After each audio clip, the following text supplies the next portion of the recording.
ሰበር ዜና ተሰምቷል። ድርድሩ ተቋርጧል። በስተመጨረሻም ኢራን የኒኩሌር ጦር መሳሪያ በእጇ አስገብታለች። ከመካከለኛው ምስራቅ የወጣው ሰበር መረጃ መላውን ዓለም እያናወጠ ይገኛል።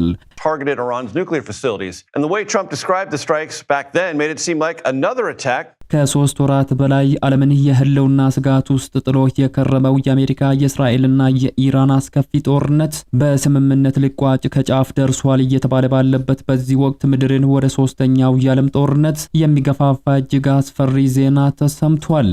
በአሜሪካና በእስራኤል የቦምብ ናዳዎች ሙሉ በሙሉ ፈራርሷል የተባሉት የኢራን የኒኩሌር ጣቢያዎች በምስጢር ስራቸውን አጠናቀዋል። ኢራን በስተመጨረሻም የኒኩሌር ጦር መሳሪያን በእጇ ልታስገባ ነው። ይህ መረጃ ዋሽንግተንና ቴል አቪቭን መውጫ ቀዳዳ አሳጥቷቸዋል። Iran's key nuclear enrichment facilities have been completely and totally obliterated. ኢራን በአደራዳሪዎች አማካኝነት ከአሜሪካ ጋር ስታደርግ የነበረችውን ምስጢራዊ ንግግር ሙሉ በሙሉ ማቋረጧን ማስታውቃለች። ቴህራን ዳግም ድርድር እንደማይኖር ለፓኪስታንና ለአሜሪካ አስገራሚ ቅድመ ሁኔታዎችን ማስቀምጣለች። ለመሆኑ ካስከፊው የአየር ጥቃትና ከታላቁ መሪ አያቶላህ አሊ ካሜኒ መገደል በኋላ በኢራን የኒኩሌር ጣቢያዎች ጀርባ እየሆነ ያለው እውነተኛው ጉዳይ ምንድነው? አሜሪካና እስራኤል የኢራንን የኒኩሌርና የሚሳኤል አቅም መቀበራቸውን አውጀው ነበር። ነገር ግን የሳይንስና ዓለም አቀፍ ደህንነት ኢንስቲትዩት ISIS ያወጣው አዲስ የሳተላይት ምስል የፔንታጎንን ስትራቴጂ ሙሉ በሙሉ አዋርዶታል። አሜሪካ በሚሊዮን የሚቆጠሩ ዶላሮችን የሚጠይቁ ዘመናዊ ቦምቦችን ስትጠቀም፣ ኢራን ግን ፈራርሷል ከተባለው የኒኩሌር ጣቢያ በቀላል ማሽኖች በመድረስ ዓለምን አስደንግጣለች። ከመሬት በታች በመቶዎች በሚቆጠሩ ሜትሮች ጥልቀት ውስጥ የተደበቁት በሺዎች የሚቆጠሩ ስልታዊ ሚሳኤሎችና እጅግ የበለጸገው ዩራኒየም ከአየር ጥቃቱ ተርፎ አሁን ለአገልግሎት ዝግጁ ሆነዋልም ተብሏል። አሜሪካና እስራኤል የኢራንን የሚሳኤል አቅርቦት ሰንሰለትን ሰብረናል ብሎም የቴህራን ወታደራዊ መሐንዲሶች ግን የስለላ ድርጅቶችን የጊዜ ሰሌዳ ሁሉም በማውደም በአስገራሚ ፍጥነት ድሮኖችና ሚሳኤሎችን ማምረትም ጀምረዋል። አሁን ጥያቄው ፕሬዝዳንት ዶናልድ ትራምፕ ያስቀመጡት ቀይ መስመር ስጣስና የፔንታጎን ቃል አቀባይ በመረጥነው ጊዜ እርምጃ እንወስዳለን ብለው ሲዝቱ፣ ኢራን ግን የኒኩሌር ቦምቡን ይዛ ብቅ ብላለች። ይህ የጥፋት ማዕከል መካከለኛው ምስራቅን ብቻ ሳይሆን መላው ዓለምን ወደ አመድነት ለመቀየር ተቃርቧል። አሜሪካና እስራኤል ይህንን እቅድ ለማክሸፍ አሁን ምን አይነት የመጨረሻ እርምጃ ሊወስዱት ይችላሉ የሚለው ጥያቄ መነጋገሪያን ፈጥሯል። ከጥፋት ውሃ ጀርባ ያለውን ምስጢርና ከመካከለኛው ምስራቅ የወጡ አዳዲስ ሰበር መረጃዎች በዘገባችን በዝርዝር ይዘንላችሁ መጥተናል። እስከ መጨረሻው አብራችሁን ተቆዩ ዘንድ እየጋበዝን እንደ ሁሉ ጊዜው ቪዲዮ ላይክ በማድረግ ሐሳባችሁን ደግሞ በኮሜንት መስጫ ላይ በመጻፍ አብሮነታችሁን ግለጹልን። ለሚዲያችን ኢትዮ ፖስት አዲስ የሆናችሁ ደግሞ ሰብስክራይብ በማድረግ ተአማኒ መረጃዎችን ያገኙ። አሁን ወደ ዝርዝር መረጃዎቹ እናምራ። እንደ አውሮፓውያኑ የዘመን አቆጣጠር ከየካቲት 2026 ወዲህ በመካከለኛው ምስራቅ የተቀሰቀሰውና ኦፕሬሽን ኤፒክ ፉሪ በተሰኘው የአሜሪካና እስራኤል የተቀናጀ ዘመቻ የጀመረው አውዳሚ ጦርነት ቀጠናውን ወደ ታሪካዊና አስከፊ ምዕራፍ ከቶታል። ከ20 ሺህ በላይ የአየር ጥቃቶች የተፈጸሙበትና የኢራኑ የበላይ መሪ አያቶላህ አሊ ካሜኒ የተገደሉበት አስደንጋጭ ግጭት ዓለምን ለ3 ወራት ያክል በከፍተኛ ውጥረት ውስጥ አቆይቷል። ከሚያዝያ ወር መጀመሪያ የተኩስ አቁም ስምምነት ከተደረሰ በኋላም ቢሆን አሁንም በፈነዳው የቀጠናው የወታደራዊ እሳተ ገሞራ አመድ ስር ምን እየተካሄደ ነው የሚለው ጥያቄ የዓለም አቀፍ መገናኛ ብዙሃንና የስለላ ተቋማት ዋነኛ አጀንዳ ሆኗል። ዓለም አቀፍ የምርምር ማዕከላትና የሳተላይት መረጃዎች እንደሚያመላክቱት ከሆነ ሁኔታው እጅግ አሳሳቢ ደረጃ ላይ ደርሷል። ኢራን በአሜሪካና እስራኤል የአየር ድብደባ ወቅት የወደመባትን የሚሳኤልና የኒኩሌር ጣቢያዎችን በአጭር ቀናት ውስጥ ጠግና በመጨረስ አዳዲስና ታይቶ የማይታወቁ የጦር መሳሪያዎችን እያመረተች መሆኗ ተደርሷል። በአሜሪካና እስራኤል የቦምብ ናዳዎች ሳቢያ በኢራን 4 የኒኩሌር ጣቢያዎችና በ18 የምድር ውስጥ የሚሳኤል ጣቢያዎች የሚገኙ 69 የዋሻ መግቢያዎች በድንጋይና በፍርስራሽ ተቀብረው ነበር። በርካታ የሚሳኤል ማስወንጨፊያዎችና ወደ ጥልቁ የሚሳኤል ከተማ የሚወስዱ መንገዶች በአየር ጥቃቱ በከፍተኛ ሁኔታ ወድመው ነበር። ሆኖም ግን ከተኩስ አቁሙ በኋላ ባሉት ሳምንታት ውስጥ ኢራን እጅግ አስገራሚ በሆነ ፍጥነት ከ69ኙ መግቢያዎች ውስጥ 50ዎቹን ሙሉ በሙሉ አስከፍታ ከመሬት በታች በ100 ሜትሮች ጥልቀት ላይ በሚገኙ የሚሳኤል ከተሞች መድረሷን ዓለም አቀፍ መገናኛ ብዙሃን አረጋግጠዋል።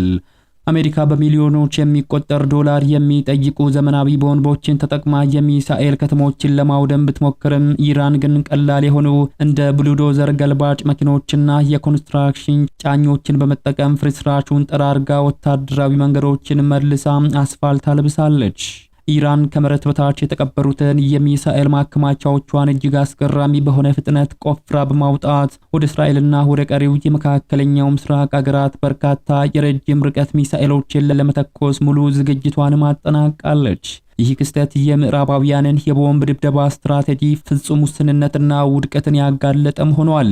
እንደ CNN ዘገባና አዳዲስና አስደንጋጭ የሳተላይት ምስሎች እንደሚያሳዩት ቴሄራን ያንን ሁሉ የሱፐር ፓወር ሀገራትን ዘመናዊ የጦር መሳሪያን ጥቃት ያከሸፈችው በቀላል ብሉዶዘር ፍርስራሹን ጠራርጋ መንገዶችን በመክፈት ነው።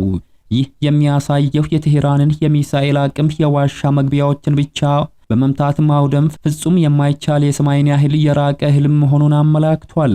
የጄምስ ማርቲን የኒኩሌር ማባዛት ማቆሚያ ጥናት ማዕከል ተንታኝ የሆኑት ሳም ሌየር ጉዳዩን ሲያብራሩት ግጭቱ እንደገና የሚቀሰቀስ ከሆነ የኢራን የሚሳኤል ማምረት ሂደት ቢቆም እንኳ አስወንጫፊዎችና ተኳሽ ቡድኖች እስካሏት ድረስ ሚሳኤሎቿን መተኮሷን ለመቀጠል የሚያስችል አቅም ላይ ትገኛለች ብለዋል። አስወንጫፊዎቹ አሁንም በኢራናውያን እጅ ባለው ሰፊ የሚሳኤል ክምችትን እንዳይታጠቁ የሚያግዳቸው ምንም ነገር የለም ብለዋል። በጦርነት ወቅት ኢራን በከፍተኛ አደጋ ውስጥ ሆና የአሜሪካ ድሮኖች የቁፋሮ መሳሪያዎቿን በተደጋጋሚ እየመቱባት እንኳ የዋሻ መግቢያዎችን ከመቆፈር አልተናወጠችም ነበር። ያ በጦርነት ወቅት ሚሳኤል የመተኮስ መጠኗን ቢቀንስባትም ሙሉ በሙሉ ግን አላቆመችም። አሁን ግን ከተኩስ አቁም ስምምነት በኋላ ባሉት 7 ሳምንታት ውስጥ የቴህራን ወታደራዊ ካምፖች ከቁፋሮ ተሻግሮ ወደ ጦር መሳሪያ ማምረትም ተሸጋግሯል። በ18ቱ ከመሬት በታች ባለው የሚሳኤል ማዕከላት ውስጥ በአሜሪካና እስራኤል ሙሉ በሙሉ ተደፍነው ከነበሩት 69ኙ የዋሻ መግቢያዎች ውስጥ 50ዎቹ አሁን ላይ ሙሉ በሙሉ አገልግሎት መስጠት ጀምረዋል ነው የተባለው። ሚሳኤል አስወንጫፊዎች እንዳይጠቀሙባቸው በቦምብ ተመተው ጉድጓድ የተፈጠረባቸው መንገዶች ሙሉ በሙሉ ተደፍነው እንዲያውም በሁለት ትልልቅ ቦታዎች ላይ መንገዶች በአዳዲስ አስፋልት በድጋሚ ተለጥፈዋል። የሚሳኤል ማምረቻ ስራዎች እየተቀላጠፉ መሆናቸውን ነው ዘገባዎች ያመላከቱት። ባለሙያዎች እንደሚገምቱት ከመሬት በታች በመቶዎች የሚቆጠሩ ሜትሮች በአለቶች ስር በተቆፈሩት በእነዚህ ማዕከላት ውስጥ አሁንም በሺዎች የሚቆጠሩ ዝግጁ የሆኑ የረጅም ርቀት ሚሳኤሎች በጥሩ ሁኔታ ላይ ተቀምጠዋል። ይህም የእስራኤል ጦር ባለፈው ዓመት በነበረው የ12 ቀናት ጦርነት ወቅት የተጠቀመበት ስትራቴጂ አሁን ላይ እንደከሸፈም ማረጋገጫ ሆኗል። የአሜሪካው ፕሬዝዳንት ዶናልድ ትራምፕ በትሩዝ ሶሻል ገጻቸው ላይ የኢራንን የሚሳኤል አቅምና አስወንጫፊዎችን ሙሉ በሙሉ ማዳከም የሚለውን እንደ ዋነኛ የጦርነቱ 5 ግቦች ዘርዝረውት ነበር። እንዲሁም የተኩስ አቁም ስምምነቱ ከተደረገ በኋላ የመከላከያ ሚኒስትሩ ፔት ሄጌዝ ለኢራን አሁን ላይ ምንም አይነት የመከላከያ ኢንዱስትሪ ስለሌላችሁ ሚሳኤሎቻችሁን የምትተኩስበት አቅም የላችሁም ሲሉ ተሳልቀውባት ነበር። ነገር ግን የኢራን ወታደራዊ መሐንዲሶች የምዕራባውያንን የስለላ ማህበረሰብ ግምት ሙሉ በሙሉ እንክትክቱን አውጥተውታል። አንድ ከፍተኛ የአሜሪካ ባለስልጣን ለሲኤንኤን በሰጡት ምስጢራዊ ቃለ ምልልስ ኢራናውያን የስለላ ማህበረሰቡ እንደገና ለማንሰራራት ካስቀመጡት የጊዜ ሰሌዳ ሁሉ በላይ በፈጣን ፍጥነት መጥተዋል ብለዋል። የሳተላይት ምስሎች እንደሚያመላክቱት ባለፈው ሰኔ ወር ላይ የወደሙት የድሮንና የሚሳኤል አካላት ማምረቻ ፋብሪካዎች እንኳ አሁን ላይ ሙሉ በሙሉ መልሰው ብቅ ብለዋል። የሃምቡርግ ዩኒቨርሲቲ ከፍተኛ ተመራማሪ ቱሙር ካዲሽ ይህንን አስገራሚ የቴክኖሎጂ ሽንፈት እንዲህ ሲሉ ይናገራሉ። ለእንዲህ አይነቱ ጦርነት ለዓመታት ያክል ሲዘጋጁ ቆይተዋል። ስለዚህ በጣም ዝግጁ ናቸው። እንዲህ አይነቱን ጉዳት ለማድረስ በጣም የተራቀቁና በጣም ውድ የሆኑ መሳሪያዎችን መጠቀም አለብህ። መልሶ የማቋቋም ስራው ግን በጣም ዝቅተኛ ቴክኖሎጂ ነው የሚጠይቀው ብለዋል። ኢራን ከመሬት በታች የተቀበሩትን የሚሳኤል ማከማቻዎቿን በፍጥነት ቆፍራ ካወጣች በኋላ ወደ እስራኤልና ሌሎችም የመካከለኛው ምስራቅ አገራት በርካታ የረጅም ርቀት ሚሳኤሎችን ለመተኮስ ተዘጋጅታለች ነው የተባለው። ይህ ደግሞ የአሜሪካን የቦምብ ድብደባ ስትራቴጂን ውስንነት የሚያሳይ መሆኑን ባለሙያዎች ይናገራሉ። በሌላ በኩል እንደ የሳይንስና ዓለም አቀፍ የደህንነት ኢንስቲትዩት አይሳይስ ትንታኔ ከሆነ በአሜሪካና እስራኤል ተደጋጋሚ ድብደባዎች ሳቢያ በናታንዝ፣ ፎርዶና ኢስፋን የሚገኙ የኢራን 3 ዋና ዋና የዩራኒየም ማበልጸጊያ ማዕከላት ከባድ ውድመት ደርሶባቸዋል። በምድር ላይ ያሉ በርካታ የኒኩሌር ምርምር ላቦራቶሪዎችና የጦር መሳሪያ ዝግጅት ዋፖናይዜሽን ማዕከላትም ፈራርሰዋል። በጦርነት ወቅት በነበሩ ጥቃቶች ውስጥ ትልቁ ትኩረት የተሰጠው ቴሄራን አቅራቢያ የሚገኘውና ከዚህ ቀደም ስሙ ያልታወቀው የሚንዛዳይ የተሰኘው የኢራን ምስጢራዊ የኒኩሌር ኮምፕሌክስ ውስጥ እየተደረገ ያለው የኒኩሌር ጦር መሳሪያ ግንባታ የዓለምን ትኩረት ስቧል። ሳይንቲስቶቹ ለኒኩሌር ቦምብ እምብርት የሚሆነውን የዩራኒየም ብረት ዩራኒየም ሜታል ኮርን በማምረት ላይ የነበሩበት ይህ ስፍራና በፓርቺን የሚገኘው ታልጋይን 2 ማዕከል ሙሉ በሙሉ በሚባል ደረጃ በአሜሪካ ጥቃት ወድመዋል ሲሉ የአሜሪካ ባለስልጣናት አስረግጠው ሲናገሩ ነበር የቆዩት። በቡሸር የሚገኘው የቡሸር የሲቪል ኃይል ማመንጫ የኒኩሌር ጣቢያም ከቀጥታ ጥቃት ቢተርፍም በቅርቡ በተሰነዘረው የሰው አልባ ድሮን ጥቃት ለማቀዝቀዣ ስርዓቱ ኤሌክትሪክ በሚያቀርበው ጄኔሬተር ላይ እሳት ተነስቶ ነበር። የአቶሚክ ኤነርጂ ኤጀንሲ ጣቢያ ከተመታ ወይንም ማቀዝቀዣው ከጠፋ በመላው መካከለኛው ምስራቅ ላይ አስከፊ የራዲዮ አክቲቭ ፈሳሽ ሊከሰት እንደሚችል በከፍተኛ ድንጋጤ አስጠንቅቆ እንደነበር አይዘነጋም። ሆኖም ኢራን እጅግ አስደንጋጭ በሆነ ፍጥነት በተለይም በናታንዝና ኢስፋን በተጎዱት የሙከራ ማበልጸጊያ ፋብሪካዎች ላይ ነጭ የጣሪያ አወቃቀሮችን በመገንባት የኒኩሌር ጣቢያ ውስጥ እጅግ ፈጣን ስራዎችን እያከናወነች እንደሚገኝ መረጃዎች አመላክቷል። ይህ እርምጃ የመልሶ ግንባታ ስራዎችን ከአሜሪካና እስራኤል የሳተላይትና የላቀ የአየር ላይ ክትትሎች ለመደበቅ የተደረገ ምስጢራዊ ስልት መሆኑን የሳተላይት ምስሎች ያረጋገጡ ሲሆን ኢራን በአጭር ጊዜ ውስጥ የኒኩሌር ቦምብ ለመታጠቅ እየተረባረበች እንደሚገኝም ተነግሯል። የመሬት ውስጥ ማዕከላትን መግቢያዎች ኢላማ ያደረጉ ከፍተኛ የቦምብ ጥቃቶች ቢሰነዘሩም ኢራን ከባድ ማሽነሪዎችን በመጠቀም የበርካታ ዋሻዎችን መግቢያዎች በንቃት መልሳ ከፍታለች። የዓለም አቀፉ የአቶሚክ ኤነርጂ ኤጀንሲ እንደገመተው ከሆነ የኢራን በከፍተኛ ደረጃ የበለጸገ የዩራኒየም ክምችት ከመሬት በታች በጥልቀት ውስጥ ተጠብቆ ይገኛል። ቀጥተኛ ያልሆኑ ድርድሮች በጣም ተለዋዋጭ በሆኑበት ሁኔታ ላይ ባለበት ወቅት አሜሪካና እስራኤል ግፍታቸውን አጠናክረው ቀጥለዋል። ፕሬዝዳንት ዶናልድ ትራምፕ ኢራን የኒኩሌር ጦር መሳሪያ እንዳትታጠቅ በቋምነት ለመከላከል ቀይ መስመሮችን ያስቀመጡ ቢሆንም ይፋዊ የጦርነት ማቆም ስምምነት ወይንም በድርድር ላይ የተመሰረተ ማዕቀፍ እስካሁን አልተጠናቀቀም። ኢራን የጦር ማዕከላቶቿን መልሳ እየገነባች በምትገኝበት ወቅት ኢራን የኒኩሌር ጦር መሳሪያ ለመታጠቅ የቀራት ጊዜ ምን ያህል ነው የሚለው ጥያቄ የበርካቶች ሆኗል። ይህ ጥያቄ የዓለም ሀያላን ሀገራት እንቅልፍ የነሳ ጉዳይም ሆኗል። ከ2025 እና 2026 ከባድ ጥቃቶች በፊት ኢራን የመጀመሪያውን ድፍድፍ የኒኩሌር ቦምብ ለመስራት የሚያስፈልጋት ማቴሪያል ለማዘጋጀት የቀራት ጊዜ ብሬክአውት ታይም በጥቂት ሳምንታት ወይንም እስከ 6 ወር ብቻ ይገመት ነበር።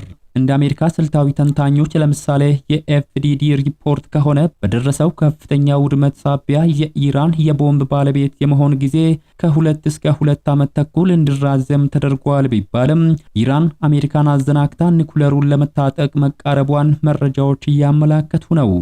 ኢራን ጥቃቶቹ ከመሰንዘራቸው በፊት ለ11 የኒኩሌር ቦምቦች የሚሆን እስከ 60 በመቶ የደረሰ በከፍተኛ ደረጃ የበለጸገ ዩራኒየም ክምችት እንደነበራትም ይነገራል። ይህ እጅግ ግዙፍ ክምችት በአሁኑ ወቅት የት እንዳለ የዓለም አቀፉ የአቶሚክ ኤነርጂ ኤጀንሲ እንኳን ማረጋገጥ አልቻለም። አብዛኛው ጊዜ ከመሬት በታች ባሉ ጥልቅ ዋሻዎች ውስጥ በሰላም እንደተደበቀም ይታመናል። ስለዚህ ኢራን በማንኛውም ባልተጠበቀ ጊዜ የኒኩሌር ቦምብ መታጠቋን ለዓለም ልታበስር ትችላለች የሚለው ስጋት በዓለም አቀፍ ደረጃ በከፍተኛ ሁኔታ ጨምሮ ይገኛል። አሜሪካና እስራኤል ኢራንን ለማስቆም አሁንም ቢሆን ብርቱ ትግል በማድረግ ላይ ይገኛሉ። የአሜሪካው ፕሬዝዳንት ዶናልድ ትራምፕ ኢራን በፍጹም የኒኩሌር ጦር መሳሪያ ባለቤት እንዳትሆን የማያወላውል ቀይ መስመርን አስቀምጠዋል። አሜሪካ በዲፕሎማሲያዊ መንገድ የሆርሙዝ ስትሬትን ለመክፈት ጊዜያዊ ድርድር ብታደርግም የጦርነቱን ማቆሚያውን ይፋዊ ማዕቀፍ ለማጽደቅ ግን አሁንም ከፍተኛ ወታደራዊና ኢኮኖሚያዊ ጫናዎችን እያበረታች ትገኛለች። የፔንታጎን ቃል አቀባይ ሾን ፓርነል በሰጡት መግለጫ የአሜሪካ ጦር በፕሬዝዳንቱ ትዕዛዝ በማንኛውም ጊዜና ቦታ እርምጃ ለመውሰድ ዝግጁ መሆኑንም በይፋ ገልጸዋል። በሌላ በኩል እስራኤል በሊባኖስ በኩል የሊታንን ወንዝ በመሻገር የሂዝቦላን ይዞታዎች እያፈራረሰች የምትገኝ ሲሆን ይህ እርምጃ የኢራንን ቀጠናዊ ክንፎች በመቁረጥ በቀጥታ ቴህራንን ይበልጥ ለማዳከም የተወጠነ ስትራቴጂ አካል ነው። በመካከለኛው ምስራቅ ያለው ወቅታዊ ሁኔታ የማዕበል ዋዜማ ጸጥታን ይመስላል።